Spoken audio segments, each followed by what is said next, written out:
कुछ दिनों से राजकोट की घटना दिमाग में और मन में घूम रही थी और कष्ट भी दे रही थी। तो कुछ संवेदना स्वरूप पंक्तियाँ लिखी हैं कि हम तो बस बात करेंगे और बात करके रह जाएंगे।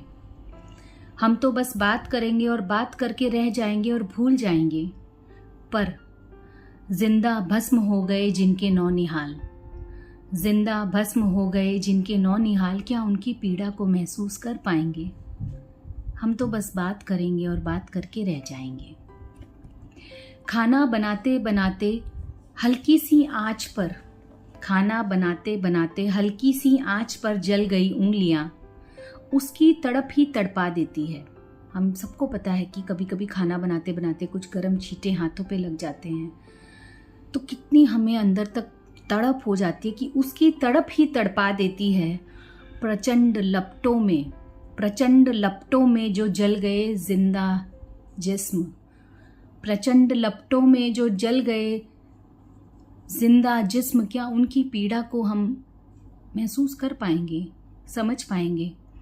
हम तो बात करेंगे और बात करके रह जाएंगे। असमय फोन की घंटी जब बजती है, असमय अर्ली मॉर्निंग या लेट नाइट कभी कोई फ़ोन करता है तो हम बड़े ही घबरा जाते हैं कि कुछ घटित होने वाला है। पर सोचने की बात यह है कि जिनके घर में वो घटना घटी है, क्या उनकी हालत क्या होगी?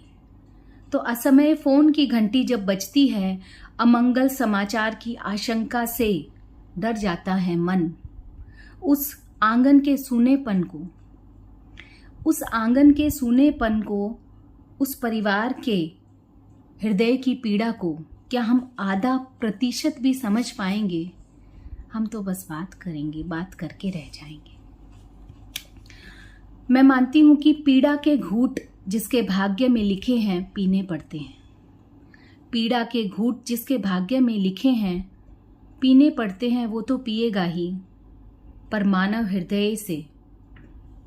हृदय से मानवीय संवेदना कभी न छूटे। इंसान की ताकत यही है कि उसके मन में संवेदना के भाव हमेशा जागृत रहने चाहिए, क्योंकि वही उसको मानव बनाते हैं।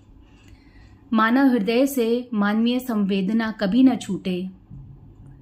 हाथ जोड़कर करे विनती प्रभु के चरणों में, हाथ जोड़कर करे विनती प्रभु के चरणों में कि प्रभु उनकी आत्मा को शांति दे और उनके परिवार वालों को बल दे। धन्यवाद।